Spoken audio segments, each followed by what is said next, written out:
pour débuter, on va s'intéresser ensemble à ce gigantesque garde-manger pour l'humanité que constitue l'océan.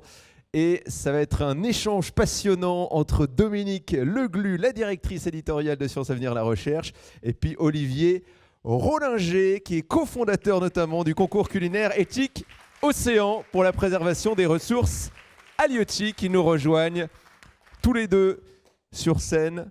On va apprendre plein de choses. Dominique, à vous l'honneur, et Olivier Rollinger. Applaudissements, s'il vous plaît.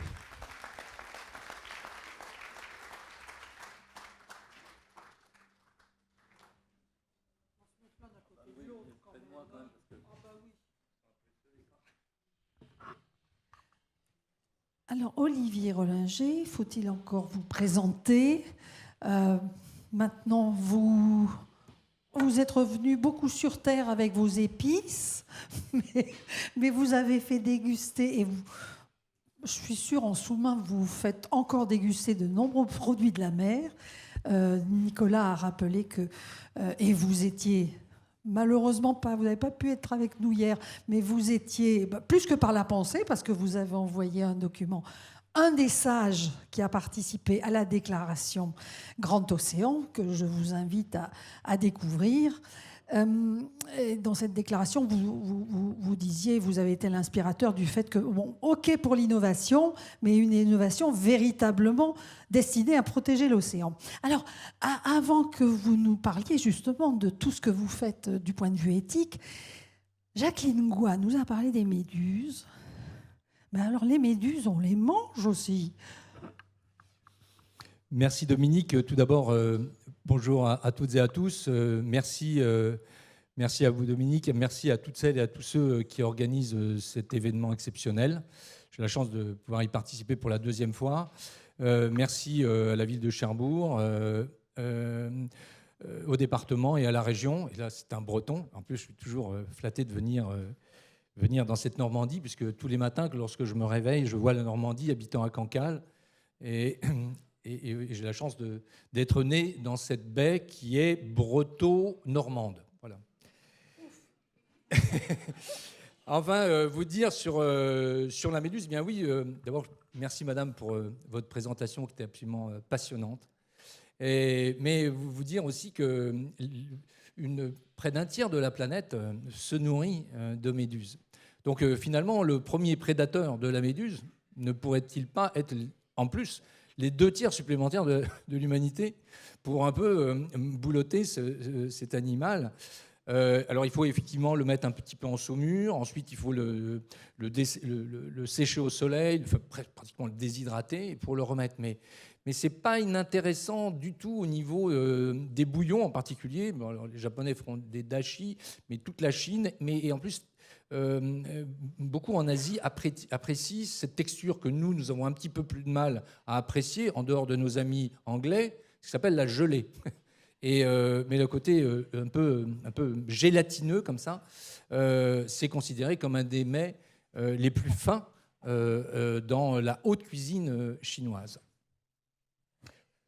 Alors bon, ça serait super éthique de manger les méduses, à ce que je comprends. Bon, j'ai bien compris. Donc demain, il faut commencer à préparer des recettes les uns les autres. Mais avant, je pense qu'on a déjà pas mal de travail à faire. Enfin, on peut déjà opérer de différentes manières pour manger éthique, en tous les cas avec l'océan. Alors justement, de vos mots et peut-être mes favoris, c'est le poisson durable. Mais c'est quoi un poisson durable? Oui, alors... mais peut-être vous pouvez leur demander s'ils savent. Oui, je vais vous poser la question, mais tu veux vous planter le décor. Moi, je suis né en 1955 à Cancale, dans ce petit port de pêche. Il y avait plus d'une trentaine de bateaux de pêche. Aujourd'hui, il y en a 2. Je me dis, c'est pas ces pêcheurs. Moi, mes copains, je suis né au milieu de toute cette population de pêcheurs. C'est pas eux qui ont vidé l'océan. Il y avait de moins en moins de poissons. Donc j'ai cuisiné tout d'abord, je ne me suis pas rendu compte, j'ai cuisiné la mer. Le guide Michelin m'a décerné 3 étoiles pour cette cuisine de la mer. Alors quand vous dites pas les épices, oui, mais les épices, c'est l'histoire de l'aventure maritime, justement. Donc c'est quand même totalement lié à la mer. Vous savez bien que la terre sépare les hommes, la mer les unit. Enfin l'océan les unit, parce que là, si Gilles était là, il me rouspéterait. Je parle de Gilles Boeuf, bien évidemment, qui est président de l'association Éthique Océan. Et je me suis rendu compte que là, il se passait quelque chose. Et moi, en tant que cuisinier, mais aujourd'hui je parle en tant que cuisinier, je ne parle pas en tant que cuisinier 3 étoiles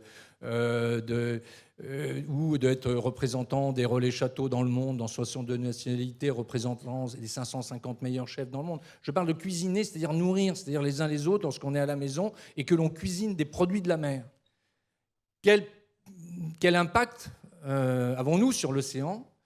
Et se rappeler que la moitié des protéines sur cette planète provient de l'océan.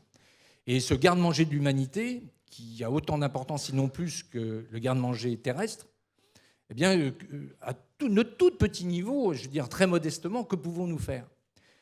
Eh bien, très vite, je me suis rapproché de cette association Éthique Océan, menée par une femme remarquable qui s'appelle Elisabeth Vallée, avec 3 bouts de ficelle, il y a plus de 12 ans maintenant. On m'a dit, mais Olivier... Alors, je rappelle que Gilles Boeuf est le président de cette association. Gilles Boeuf, qui était avec nous l'année dernière, l'un des sages, et qui connaît aussi bien l'eau douce que l'eau salée et tout ce qu'il y a dedans. Hein, voilà, à peu près. Enfin, un scientifique. Et je me suis entouré évidemment de scientifiques, parce que moi, je suis justement un petit cuisinier breton, même si j'ai une formation d'ingénieur chimiste. Ça ne peut jamais faire de mal. Non, mais hein. j'ai bien tourné finalement. et non, je plaisante, mais je me suis rapproché un petit peu de cette association et je me suis rendu compte de la casse qu'il pouvait y avoir. D'abord, se dire que 40% des poissons qui sont pêchés dans le monde ne sont pas ramenés à terre. Donc quand on parle de famine et quand on parle comme quoi on est trop nombreux sur la planète pour se nourrir, déjà on met de côté 40% des poissons. Puis j'ai compris que plus de 30% des espèces sont déjà surexploitées dans le monde. Et que l'Europe n'était pas tellement mieux, puisqu'on est à 27%, c'est-à-dire presque déjà 30% aussi, pas d'un tiers aussi des espèces sont surexploitées. Alors que depuis, on aurait dû gérer ces choses-là, déjà depuis 2012, ça avait été annoncé par l'Europe. Bref, qu'est-ce que l'on pouvait faire? Et on a lancé un concours. Pardon? Se mâche longtemps. Ah oui, pardon, évidemment. Mais d'ailleurs, on pourrait relancer peut-être un chewing-gum méduse. Ça, pourrait être intéressant. Vous dire que... et que finalement, tout à l'heure, il y avait cette formidable phrase qui disait « L'océan commence dans notre évier ». Je pense que l'océan aussi commence, ou peut-être commence ou s'altère, ou s'abîme dans notre assiette. D'abord parce qu'on consomme toujours les mêmes poissons. C'est-à-dire, saumon, cabillaud. Et puis se dire que les poissons, c'est un peu comme le gibier. C'est comme si on pouvait se nourrir, on pouvait nourrir la planète avec du gibier, des animaux sauvages. Et puis là, on voit des espèces, donc je disais 30% en Europe qui disparaissent, et on se dit, mais pourquoi on n'utilise pas les 70 autres % poissons qui sont souvent pêchés, pas ramenés, ou en tous les cas, pas valorisés. Alors il faut se rappeler ce qu'est, dans l'histoire, où on a porté un caractère des lettres de noblesse à un poisson. Ce n'était pas du tout pour ses propriétés organoleptiques, ce n'était pas parce qu'il était bon sur les papilles ou sur sa mâche ou quoi que ce soit. C'était pour ses propriétés de conservation. Et on le sait bien ici, le roi, c'est le turbo, et la reine, c'est la sole. Parce qu'un turbo et une sole qui sortent de l'eau, c'est pas bon, ça se cuisine pas, c'est pas possible. Il faut une période de mortification, comme une viande. Par contre, des poissons que l'on appelle plus fragiles, comme un lieu par exemple, eh bien, il faut qu'ils soient consommés dans les 48 heures. Donc maintenant que l'on a une chaîne de froid, pourquoi on ne valorise pas les poissons qui sont aujourd'hui abondants, qui sont pêchés et qui ne sont pas consommés? Et là, je me dis toujours, Éthique Océan, à la différence d'autres associations que je ne critiquerai pas, mais qui tirent des sonnettes d'alarme, peut-être parfois brutalement, et qui pointent du doigt telle ou telle partie de la filière, Éthique Océan est là pour sensibiliser l'ensemble de la filière. Et je rappelle, chaque fois que je prends un micro, que la première espèce en voie de disparition, ce sont les pêcheurs. Donc avant tout, il y a une dimension, ce n'est pas de dire c'est la faute de ceci, ça. Et, Et nous pardon n'avons que 5 minutes, donc il faut Oui, en pardon. utiliser une, là, Voilà. juste une. Et maintenant, alors on s'est dit, il faut maintenant consommer que des poissons durables. Et là, je pose la question déjà à un très grand scientifique, à Mathieu. Qu'est-ce qu'un poisson durable? Ah bah oui, c'est. Donc, Alors, parce qu'on avait répété. pardon. Alors non, je ne vais pas vous piéger. Non, mais qu'est-ce qu'un poisson durable? Les gens disent, bah, il est dans l'eau, je ne vais pas pourquoi. Eh bien non, un poisson durable, c'est un poisson dont on connaît l'état du stock. Et là, je vous invite évidemment à aller vers l'appli Éthique Océan, où vous pouvez voir en fonction du lieu et en fonction de l'espèce si cet état du stock est en bon état ou pas. Ensuite, quelle a été la technique de pêche? Est-ce que c'est une technique de pêche intrusive ou pas? Très important également. Est-ce qu'on abîme l'ensemble de l'écosystème? Et enfin, la taille du poisson, pour que le poisson ait eu le temps de se reproduire. Ce sont les 3 critères principaux. Il y a aussi un critère de saisonnalité, mais qui est un tout petit peu plus complexe. C'est-à-dire que finalement, quand on mange des fraises, c'est la période où elle est la meilleure, alors que lorsqu'on parle de saison, par exemple de la coquille Saint-Jacques, ben c'est le moment où elle se reproduit, et il ne faut surtout pas la manger. Ça ne veut pas dire qu'elle n'est pas bonne à ce moment-là. Donc, vous avez compris, il y a un terreau écrite à la sortie, il y a 3 raisons. 3 raisons qui font qu'on peut dire que c'est un poisson durable. Et maintenant, je crois que vous voulez faire un appel. Oui, alors avant tout, je vais quand même vous parler du concours Olivier Rollinger, qui est un concours international au niveau de l'Europe, au niveau de la Chine, au niveau du Japon et du Canada. Et ce concours, c'est justement d'inciter des jeunes professionnels ou des jeunes en formation à venir avec un poisson durable, à expliquer pourquoi ils ont choisi ce poisson, et à faire un plat absolument délicieux, mais pas simplement délicieux, mais avant tout éthique. Et évidemment, on aide de cette manière-là également l'ensemble de la filière pêche. Il ne s'agit surtout pas de mettre sur le banc nos amis pêcheurs. Alors maintenant, je profite de cette... Vous voulez aller au pupitre pour que ça prenne un côté très, très formel? Ah bah oui, si vous Donc, voulez. Oui. Pendant ce temps, je peux vous dire, vous pouvez manger du mulet, du chinchard, voilà, de la vive. Non, je me permets je profite de cette tribune pour lancer de manière officielle, c'est-à-dire en même temps, là où je vous parle, une dépêche va partir à l'AFP pour lancer un appel. Il se trouve que j'ai lancé un appel en 2011 pour demander à toutes les cuisinières et à tous les cuisiniers du monde d'arrêter le thon rouge Méditerranée et Atlantique Sud. Il se trouve que cette campagne a parfaitement fonctionné puisque finalement les politiques se sont sentis investis et il fallait qu'ils prennent leurs responsabilités. Et là, je vais vous parler d'un animal, d'un poisson bien particulier, européen, parce que les Européens, on a l'habitude de pointer du doigt nos amis norvégiens sur des pêches à la baleine, ou nos amis japonais, et puis on peut se dire qu'effectivement, personne d'entre nous mangerait du panda. Eh ben, je vais vous parler, moi, d'un poisson qui est plus en danger que le panda, qui est plus en danger que les tigres, et qui est plus en danger que la baleine à bosse. Ce poisson, c'est l'anguille européenne. Alors peut-être parce qu'elle ressemble un peu à un serpent, mais je commencerai à un chiffre.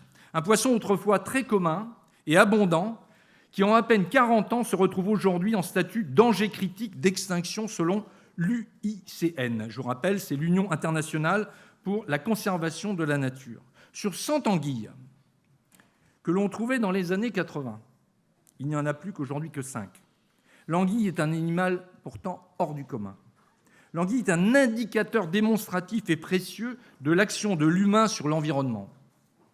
Elle est le symbole et l'illustration de notre capacité, ou plutôt de notre incapacité, de vivre en harmonie avec notre environnement. De toutes les espèces de poissons, l'anguille occupe une place à part. C'est l'un des rares poissons à vivre aussi bien dans l'eau douce, des rivières, où il passe l'essentiel de sa vie, que dans les eaux salées de l'océan, où il la commence et où il la termine. Cela suppose une formidable physiologie tout-terrain. Il faut non seulement s'adapter au degré de salinité de l'eau, eau douce, eau saumâtre, eau salée, mais aussi à sa pression. En effet, l'anguille peut descendre jusqu'à 600 mètres de profondeur. À l'inverse, elle parvient à remonter les rivières jusqu'à une altitude inégalée par les autres espèces. Elle est également capable de ramper sur la terre des zones marécageuses. L'anguille est l'un des très rares poissons sur Terre à cumuler autant de caractéristiques biologiques et écologiques aussi exceptionnelles. Un phénomène fascinant qui reste encore un mystère pour la science. Les causes de son extinction sont diverses et nombreuses. La destruction de son habitat, les obstacles bloquant sa migration, la pollution des eaux, liée à l'industrie agrochimique, pesticides, PCB, dioxines, perturbateurs endocriniens, tout autant de molécules toxiques que l'on retrouvera parfois en concentration importante dans la chair du poisson et donc dans l'assiette. Et la pêche. Qu'elle soit légale ou illégale, cela fait plus de 20 ans que les scientifiques nous alertent et recommandent de réduire l'impact de ces différentes causes de déclin aussi proche de zéro que possible. Depuis 2 ans, ces experts pointent tout particulièrement le rôle de la pêche dans ce déclin. Dans leur avis de 2021 et 2022, hier, ils conseillent purement et simplement de mettre fin à la pêche à l'anguille sous sa forme adulte ou juvénile, partout en Europe. Mais nos gouvernants ont passé outre cette recommandation. Les pêcheurs ne sont pas les seuls responsables, il n'est pas question de leur faire porter tout le chapeau. Mais il y a quand même des choses qui ne vont pas. On dit qu'ils ont payé un lourd tribut. Certes, en 10 ans, le nombre des pêcheurs d'anguilles a diminué de moitié. Mais ceux qui sont restés, et ce sont des chiffres officiels, la pêche, pour la civelle, c'est-à-dire le juvénile, le bébé anguille, plus 30%, avec 2 fois moins de pêcheurs. Et l'anguille adulte, 15 fois plus. Le marché de l'anguille en Europe est très juteux, c'est quasiment 100 millions d'euros par an. Et la France a un rôle clé dans ce business, car nous sommes de très loin le plus gros vendeur de civelles. 90% des captures de civelles en Europe proviennent de France. Et le deuxième vendeur d'anguilles adultes. Arrêtons d'alimenter encore un marché lucratif qui s'épanouit au détriment de la biodiversité. Nous avons créé un cercle vicieux. Le cours de l'anguille est élevé, cette espèce est donc très lucrative et donc très recherchée. Et par ailleurs, sa raréfaction entraîne un cours élevé. Mais n'oublions pas que ce cours est artificiel, car il est induit par l'argent public. Le kilo de civelle est en moyenne s'élève aujourd'hui à 350 €. Il faut être raisonnable. Les pêcheurs sont en train de scier la branche sur laquelle ils sont assis. L'intérêt général doit dépasser la somme des intérêts particuliers. Oui, pardon, je suis un petit peu long, mais je vais continuer.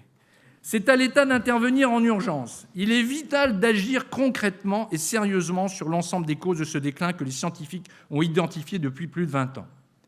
Mais face à l'inaction de nos administrations nationales et européennes, nous nous devons d'agir à notre niveau. Suspendons sa consommation, suspendons sa pêche tant qu'elle ne se porte pas mieux.